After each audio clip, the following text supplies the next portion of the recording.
Creative Mornings Charlottesville.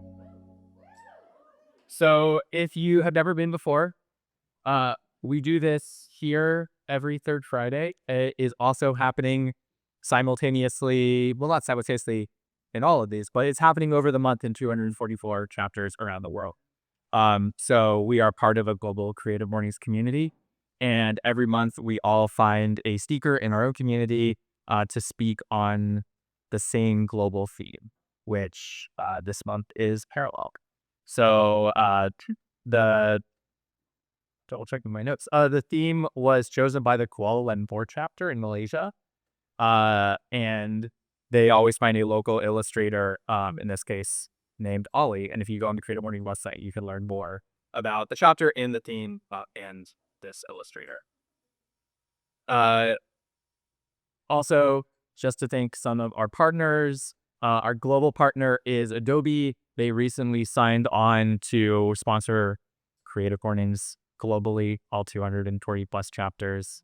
And Adobe believes in community, so they are here to support the work we do here and around the world. Their mission is to champion Creative Mornings and support you at every stage of your creative journey. And so with Adobe support, that allows Creative Mornings to bring more resources, virtual events, and generally help kind of navigate our changing creative ecosystem. So thank you, Adobe, for the sponsorship. Like I said, one of the things they sponsor and help support are the virtual field trips. So if waiting once a month to have a Creative Mornings event is just too long, there are virtual events all week from folks around the global community. So check out creativemornings.com/field trips to see what is going on right now. Okay, I think that is it for general announcements. To thank our local partners, I want to thank UVA Arts, New City Arts, and the Fralin Museum of Art at the University of Virginia. We have a few announcements from each of these groups. So the Fralin Museum of Art, as always, has a ton of events going on through the month. So next week, there is an Arts of Asia lecture and our monthly Final Friday events. There is I think a recurring Forging Awe event and a lecture and reception for a new show opening at the beginning of April. And this is all in addition to the shows that We had a Freeman person. Oh, do we? Yeah, and a couple. Oh, sorry. Do you want to speak to these? You- Hi, Anna. I'm at the Freyland. I'm on our membership program. So if you are ever interested in coming, you can come see me and I can help you. I think these events and exhibitions, they all speak for themselves. So I'm not going to say anything super interesting about them. But what I will say is the PSA that parking is always free. So you can park in the lot across the street next to Madison Bowl, which is that big green field. And then you just give your license plate number to the front desk. So you can always park on UVA grounds at the Freeland with us. My other PSA is that we will have a coffee cart on Thursday mornings at the Freeland. So park, get your coffee, go see the art. Eventually. Remarking. We should tell Lisa next month to add parking is free. It's number one question. Also, thanks to our host this month, New City Arts and their Welcome Gallery, that are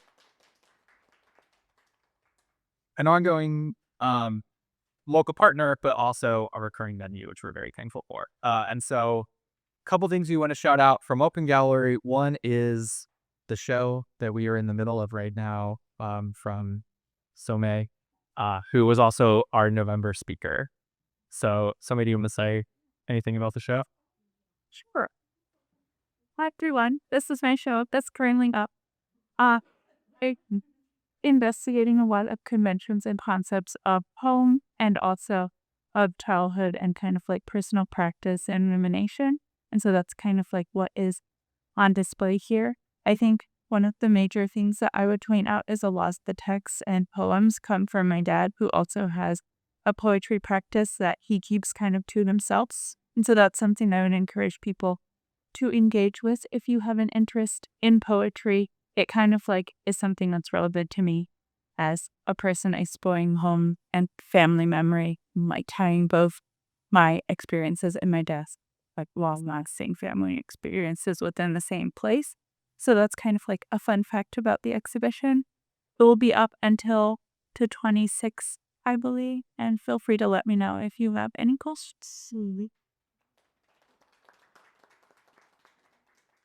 And I guess selfish plug, if you want to hear somebody talk more about her art Denver process, you can watch the recording of her talk on the Creative Mornings website. And then Hi, I'm Tori, and we're here with the City Arts. So Meredith shared a web show that's closing next Wednesday. Also on next Wednesday, we are putting tickets on sale for our spring dinner, which is our annual fundraising event. So be on the lookout for that. And then this Saturday, somebody's hosting her very last workshop. And then the mending circle, they'll be here, and there'll be tea and snacks, and you can mend something together with people. It'll be really beautiful. That's just a drop in, so just show up. So, okay, rounding out the thanks. Thank you as always to our photographer and videographer, Corbin and Ian. And thank you to the Creative Mornings Charlottesville organizing team, who do a whole lot of the work. Just don't have to stand in front of you. So Corey and Emma and Maury, thank you very much. If you'd like to volunteer, reach out to charlottesville@creativemornings.com. You can also DM me on Instagram. I'll see it eventually. Email's probably faster. But yeah, you'd like to help, maybe check the Instagram inbox more regularly. If you want to help us, reach out to speakers, find vendors, or just, generally pick up coffee before you invest. We're always looking for more folks out. So with that, let's get to today's event, and I'll introduce Lauren Williams. So Lauren Williams is a weaver, fiber artist, and art teacher. In her weaving practice, she's interested in the process of finding patterns, textures, and colors out in the world. Wood, bark, and fallen leaves along the trail, war masonry on the side of an old building, historical designs in the background of a Renaissance painting, and translating these into woven structures and color schemes on the lip.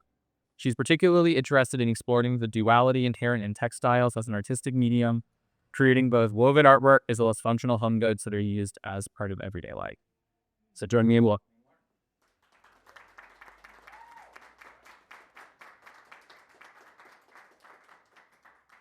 I have to set up my computer really quickly. Just keep clapping.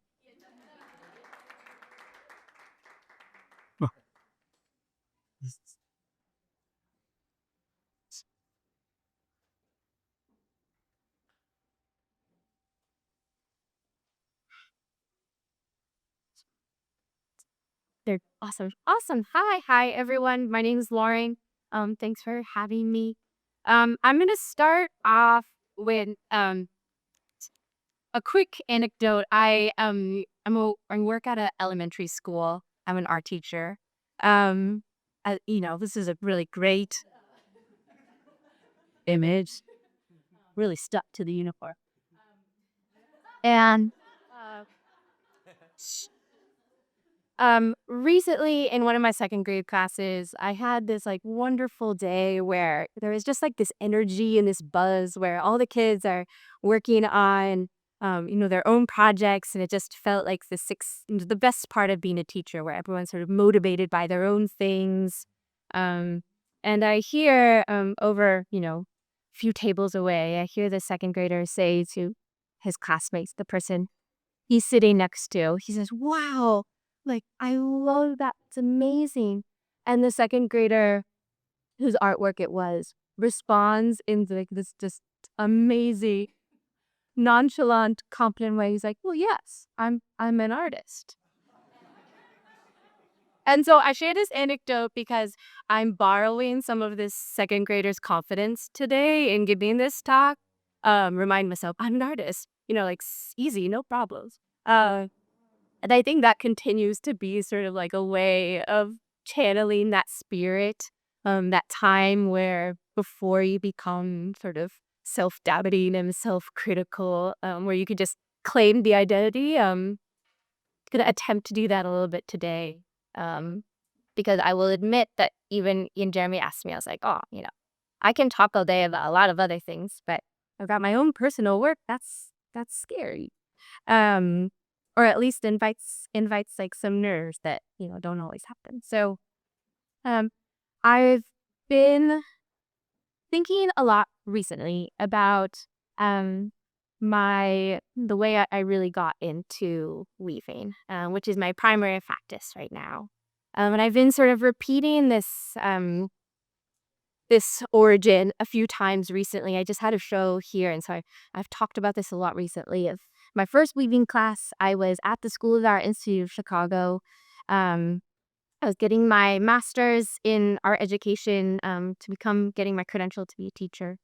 And I was short one credit, um, and there was a weaving class that was being offered. Um, and I took this class. I signed up a little bit on. I sort of started to be interested a little bit, but I signed up on a whim. Um, and right away, it just felt like it was where I was supposed to be. And that's the truth. But the other part of this story, and about the beginning of my process and journey as a weaver, is that at the time I was struggling in a pretty severe way with obsessive compulsive disorder.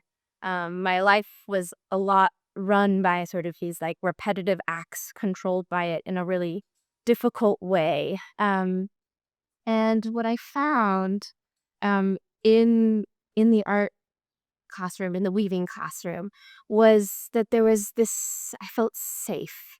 I think there was something about the material, the softness of the material, the structure that existed. All of a sudden, I felt like I could be myself and really explore my own creative process in a way that I think for a good number of years I was too constricted. I was too afraid to really um, explore certain things. And so here I am, and a lot of weaving is repetitive. And so in some ways, it became kind of this way of rewriting the way that I had, felt somewhat trapped by these repetitive actions that existed, and really fueled by anxiety. And instead, I could rewrite it, and it became this really, oh no, sorry. I'll touch it more off. There. Okay. Um, it became this really like productive mode of like exploring this way I could repeat these things. Um, and that I think was like something that was really um sort of opened me up, and it really like allowed me to say like, okay, I can explore this sort of process in an exciting way. This is the classroom where I was. I also think there was something about this sense of safety in the craft as well. I loved this idea that I could make things that were useful, that could be thrown in the wash, um, and softened over time. And these aren't pieces that like are particularly exciting, but what I love about them is that I made them early on, and I'm gonna pass some around. They're so soft because my husband and I use them, thanks, in our kitchen like all the time. And I think there was like a safety in that because with when I was thinking about making art, um, there's this sort of scariness of wanting to make sure that it's something that I really believe in, that I really like. And there was this sort of calmness with craft because, at the end of the day, no matter what it was, I could use it. It could be a useful thing. And that was like for me, like a really freeing feeling. And it allowed me to sort of relax into the making rather than being really overly critical about what I was trying to make. Um, and so one of the aspects too that I was really struck by in the beginning and still am today um, is this structure that you create on the loom. Um, and what I really loved was sort of like that you set up this set of parallel lines, like, and these are in the loom. Like once you set it up, they're there. You can't change them. And they're just, going forward. They're nothing as they just are. They're just a bunch of parallel lines yarned. Um, if you were to take them off the loom, it would just become like a total tangly mess. So, right, like they're just this structure to begin on, and it gives you this framework to like start to think about something on top of this. And I felt like really, excited by this structure, and two, by the different formulas that I was reading through and looking at. So, you start to look at, I'm not gonna pass these around because they're too heavy, but I have them so you can look at them later. Um, there's these formulas to start with when you're weaving. So it tells you kind of like how to set up the loom, what to do in the beginning, and then the process of how you actually create the cloth.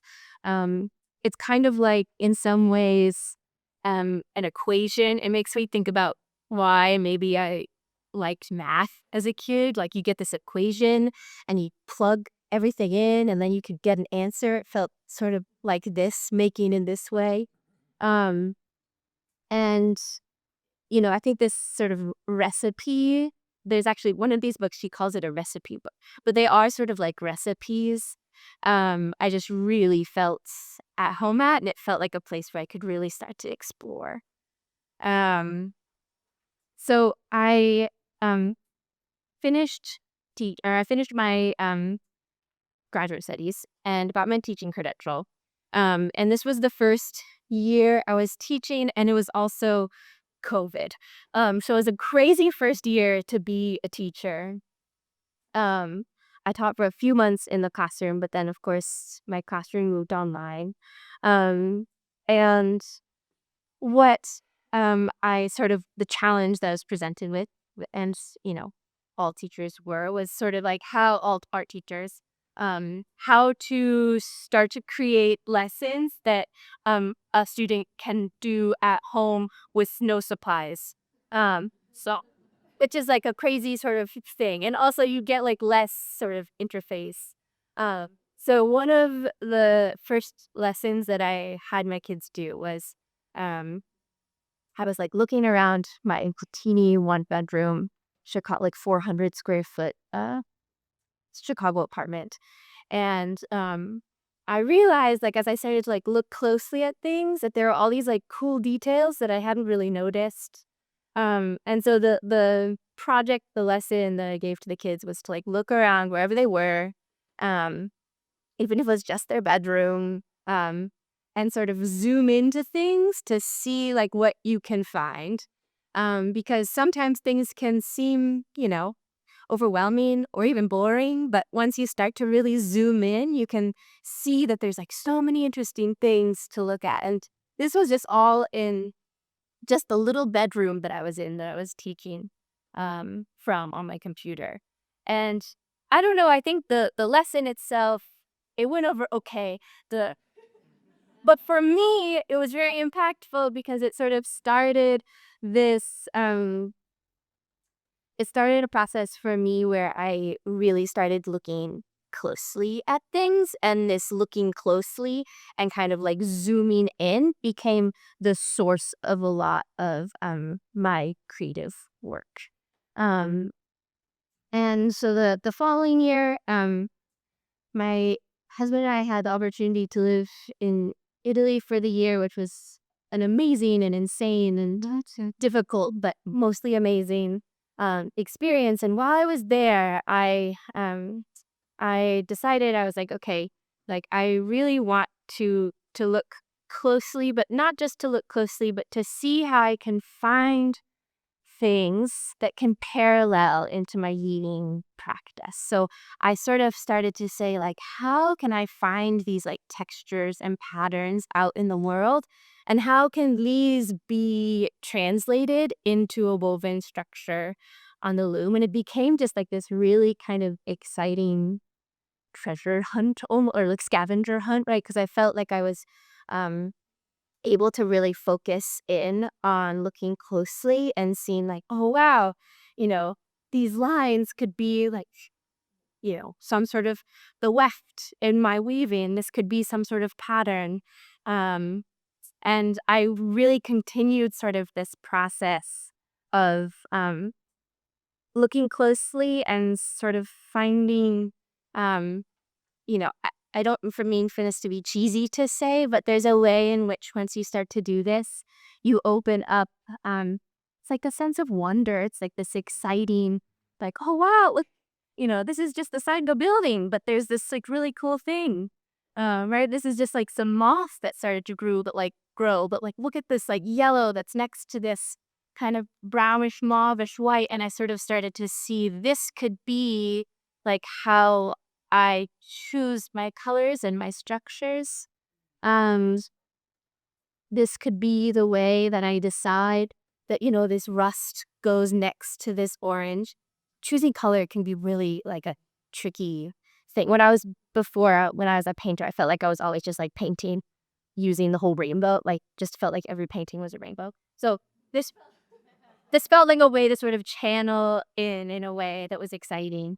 Um, there's this way in which I was finding these grids that really looked like these woven structures to me, and kind of like felt like this way of when you see all the ways that sort of these lines interact. And so I just kept cataloging these images. Um, and to a part of this practice, I have some of them you're interested in looking after it. Part of this practice was also then looking at these photographs and kind of um, trying to distill some sort of color scheme from them. And I would do some drawings related to this. So I really the catalog is huge of different textures and patterns. I had this idea that I was gonna start with like some things and like try and have people guess what it really was and zoom out. I didn't end up doing that, but I do think that there's like something that could be kind of exciting about this was, it looks so strange. This was like the side of, it was a rainy day, so kind of this like luster, and it was like the side of a bridge. It was like a stone bridge. And two, kind of like always finding this like over structured here that like really, to me, I would see these things and it just right away felt like these parallel lines that I'd become familiar with and really excited about and comfortable with on the loom. I have a few more. So I actually have a lot more, but I don't know how many I'm going to get to. When I was showing my husband's PowerPoint before, he's like, that's a lot of examples. I was like, oh. But I think what like I really started to gravitate was sort of just these lines, and the way that they were sort of structured on top of each other. And it became the thing that like really became sort of the most important part of my cataloging process was, I'm thinking that it's going to come up next. We're almost there. Was looking down. And this is when I like, the walls and the textures are important. But all of a sudden I was looking down and we've like just seeing these incredible mix of patterns and structures and colors, and just being really excited about the way that these sort of interacted with each other, and thought like, how can I do something like this with a woven structure? And so I started taking these pictures of like all these tile patterns, and I loved that in some ways they're so planned out, right? And this is like similar, you have to plan so much when you're weaving. Um, and yet like there's some parts that I have to imagine they just like had a gap and so they had to fill it in. So like these like little checkerboard grids where they're using like the teeny mosaic pieces that just like felt like this exciting way to then break down a little bit of the structure that I created, right? Like there's this way in which you're uh, following this grid, following this structure, but then there's like moments to play with it and moments to add different things. So I got really excited about those little moments. And two, I think, could you sort of like abstract this out? It's totally amazing and insane the way that these textures and patterns are interacting with each other. Um, and really freeing. This one in particular, too, I just absolutely felt this connection to um, a lot of the patterns that I had seen in the weaving books that I had been going to. I will have this out, but there's this way in which, these are woven structures. But right away, when I started to look at um, these tile patterns, I just felt this sort of parallel that I just couldn't stop taking pictures. I'll have this out so you can look at it if you're curious. Um, and two, I think sort of the way so it's like something like this too, not tile patterns, but the way in which, it's lined up, but it's also not, right? They're sort of, where they might match up, but we're not worried too much about that. Let me get my notes again. So here too, I was thinking like, how can I start to play with this? So my first piece that I did while I was there, was this, which is, I think, ended up being a table runner, but also is sort of like a nebulous piece. We're not totally sure what it's gonna be. Uh, but I wanted to play with like this structure that I had been seeing, and so I found this pattern that felt like it kind of might relate to this. Um, and I was really excited about it. It felt like I had finally found. I was like, oh, like okay, this feels like this way of thinking through, um, what I had been looking at, and then, translating it onto the loom. Um, I still was making useful things too. But I think sort of like finding this balance between creating work um that was like looking at something um decorative but also functional became something that was exciting. Here's more of, I wish could I could zoom in. But in all of these little sections, there's these like little moments that are just filled in, that I think are really beautiful. Um, there's more. Um, so as my final sort of culmination of like thinking through all these ideas of these patterns and grids and structures, I created a series of hand-woven wall hangings that were looking to these patterns. So they're not exact copies or anything. Um, they're not trying to like match the patterns that I saw exactly. But they are sort of my interpretation of what I had been looking at and my way of kind of like processing all of those images that I had been cataloging.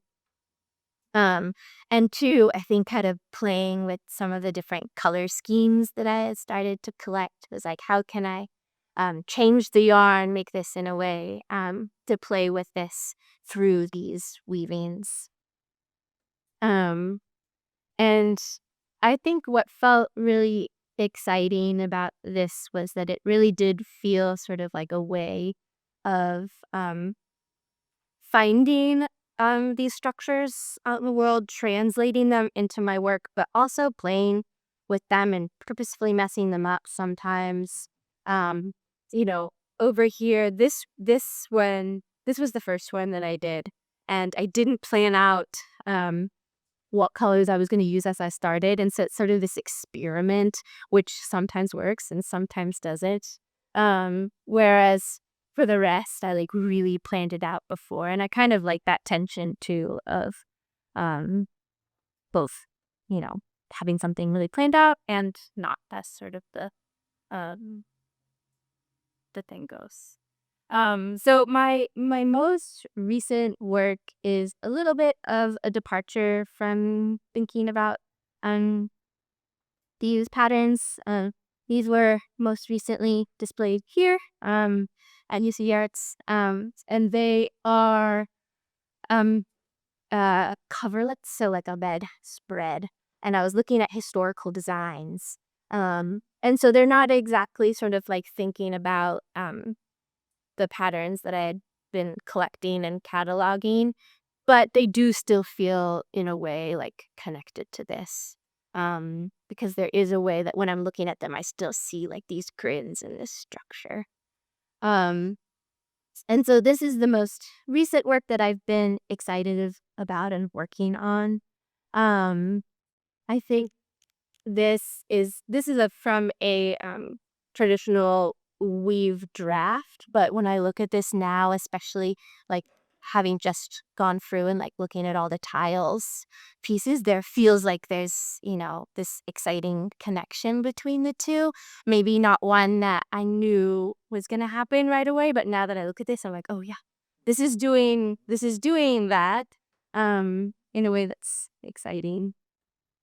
um and this too, I think for this piece, there is something really important about the way that color worked, and sort of so thinking through like how can we find these color schemes. And this was one I worked on.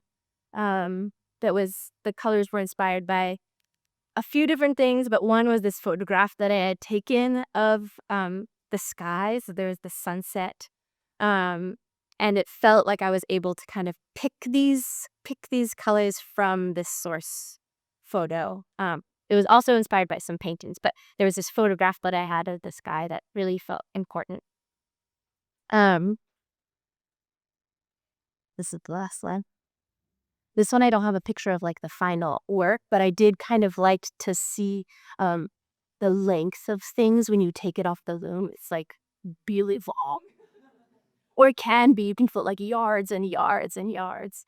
So I've like stand on a few chairs to get this photo. Um, so anyways, to kind of end, I am excited about thinking about the ways that we can find these parallels, but just like looking closely at things out in the world and using them in my work. And also thinking kind of the way that creating this structure and using these formulas um, as something that is not restrictive, but actually like allowed me to like really kind of explore even more. It seems like it could be this limiting thing, and yet it really like allowed me to like open up and explore in a way that I think hadn't really known I could do before. So thank you so much for being.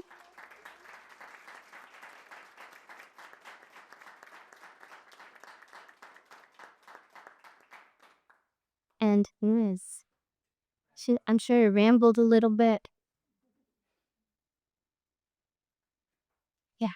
Yeah. You talked about how satisfying it was mentally to sort of set everything up, like plan everything out, and then it's just sort of the process of putting it together. Yeah.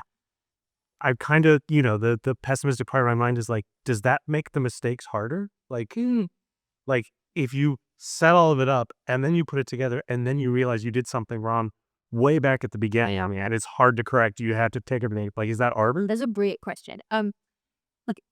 So yes, like if you make a mistake, I'm gonna go back to the threading. So this is, you see, I think in the very beginning.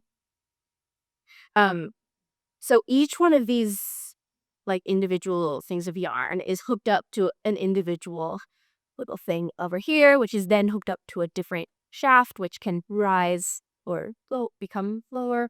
And so if you get one of those wrong, your whole pattern, it's like a little glitch in the pattern. So if you want to go back, you have to like go back. So I think I don't know exactly how to answer the question, but I think two things for me as a weaver and as an artist, there's times where I decide that that's part of it. Like there's times where I like let go of the flaw.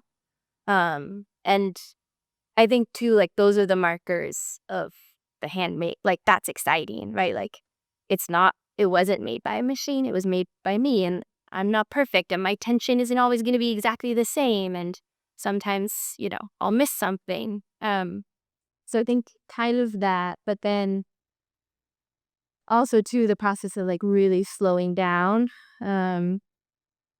When there was times, especially for this last show that I just did, I did go back, and when I made mistakes, like I did go back and fix it.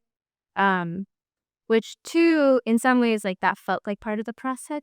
So like the whole sort of the duration of just like doing this and fixing it and then going over, that felt like a part of the work as well. I don't know if that answered it. Oh, that's good. Then just for My father spent his whole life as a lace designer from England, so I totally appreciate the woven art into the kind of functionality aspect of what you're doing. But I was curious, like some of the examples you look at, it's almost the reverse, where there's a functionality first that becomes art. Yeah. And you referenced that thing you're not quite sure is a table runner or not. And so I was curious, like, to what extent do you actually care about the functionality?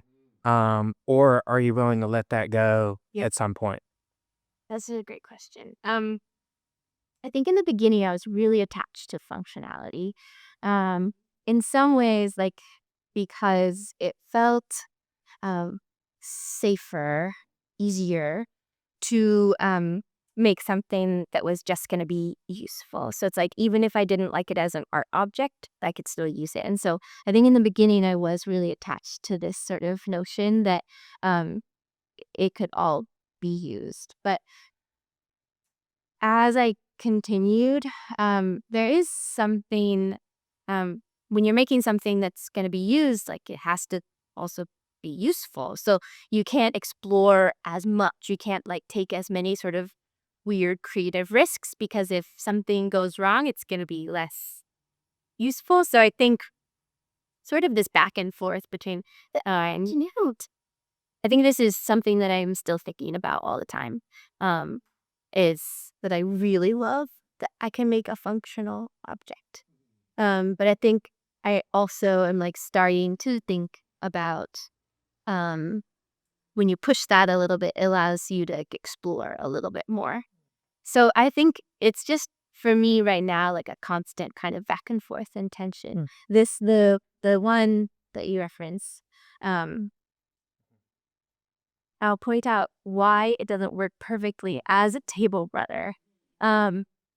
Is because these areas right here, it's like this bulky wool yarn. And so it's a little too bulky, right? So there's moments where the pattern makes it not super useful. Nice and decorative, but like when you put things on it, it's not this plaster face anymore. So you sort of have to experiment with things like that too. You can decide to make a pattern, but it's not necessarily going to be good for whatever you might want to use it for. So yeah, thinking through those things all the time and still kind of grappling with what it means. And I think at the end of the day, I'm trying to like be comfortable in that middle ground, right? That I like to make things that are useful, but also I don't need to be tied to that always. Yeah. you mentioned that this discovery was prompted by something from your art class, an assignment in your art class. I was wondering if the other side of this discovery, if that has informed your approach to teaching, it's like assignments that you. Oh yeah. Definitely. I mean, I think it's like this is this constant sort of back and forth between the ways in which the kids are like influencing me, and then hopefully I could like, you know, inspire and help foster like an environment where they can do creative things. Um, so yes, I think I was like really in the beginning of teaching, like really resistant to creating any kind of I didn't want there to be any rules. I wanted it to be like I really, you know, enjoyed that. And something that I found for myself was like when I gave myself this structure, I was actually able to be so much more creative. So I was like, okay, there's something good. There can be something good about like having some sort of structure, some things to follow. I still have like a pretty free for all classroom. But I do kind of think that like setting up those things sort of allowed me to then think about my lessons in a different way. It's like, okay, there's okay to have like kind of a framework that then the kids can explore within. So that's for sure. And I've done a lot of leaving with kids, which is like the best. There's something very, I was trying to explain, I don't know exactly the way to say this. There's like something almost, it's like something so like elemental about weaving. Like even my kindergartners just right away, over, under, just like makes sense. Like you don't even have to, you hardly even have to teach it. It's like something, it's just like, I don't know. It's like this breathing, like this, like, I don't know. There's like there's something about it that just feels like the kids are able to latch on to really quickly. And so I've been excited about doing that. And then they like to see, sometimes they like to see things I've done. Recently, I said I had an art show, and a kid was like, "You're an artist?" And I was like,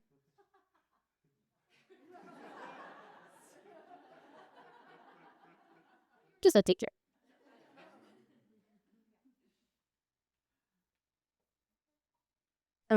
Haley.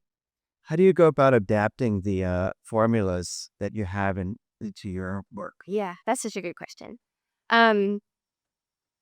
So it is this interesting question of like kind of authorship, right? If you're following these formulas, like how is it my own? And I think about that all the time. But one of the things that I also think about and I'm really excited about is this way in which like these patterns are so old and were used by so many people for so long in so many different places. And so it's like I get to be a part of that. And that to me feels like a part of the practice too, is like I get to be a part of that history of like following these instructions. And I think just the act of like no person's hands is going to do it the same way. So even if I follow the instructions to a T, it's not going to be exactly the same as the way it was made before. But I think to answer your question even a little bit more, the way I've like really felt like I've made it my own is through experimenting with color and sort of taking these things and how can I shift the colors to create something that's a little bit different than what you see in just like the, you know, the black and white kind of graphic images. So I think it's a little bit of both. It's sort of always knowing that this came from something, that I didn't make the pattern. But then also shifting it. Sometimes I do change the patterns. You can like explore with that.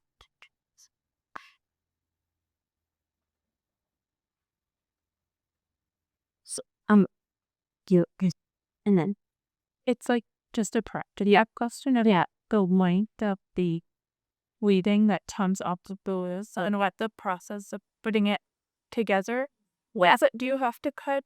yes, yeah.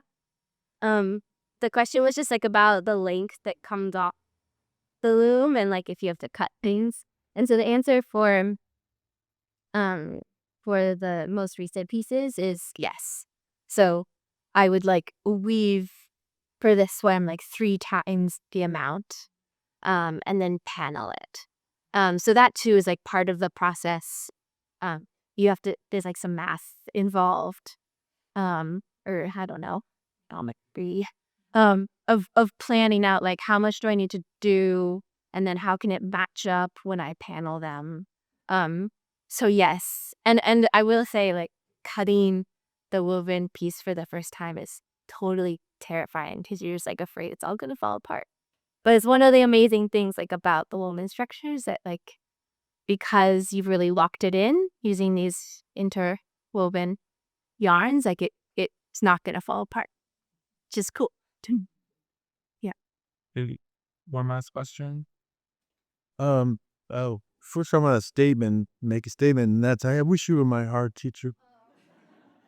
Oh my God, and I love the way you interwove your OCD into, and then thinking like maybe all of us are on some kind of spectrum of some kind when we get down to it, and we need outlets for different things in our life, and I guess my question is, I'm a crocheter too. I went to Guatemala with my girlfriend and found like all these beautiful embroideries that the women were making. And then I found out that these beautiful bags that were crocheted were made by the guys. And I was like, oh, so that's okay for me to do. All right. So then I made it and was like, I made a bag. I can use this, right? And it was like your towels. It's so beautiful. Yeah. Okay, so the mosaics and stuff on Yeah.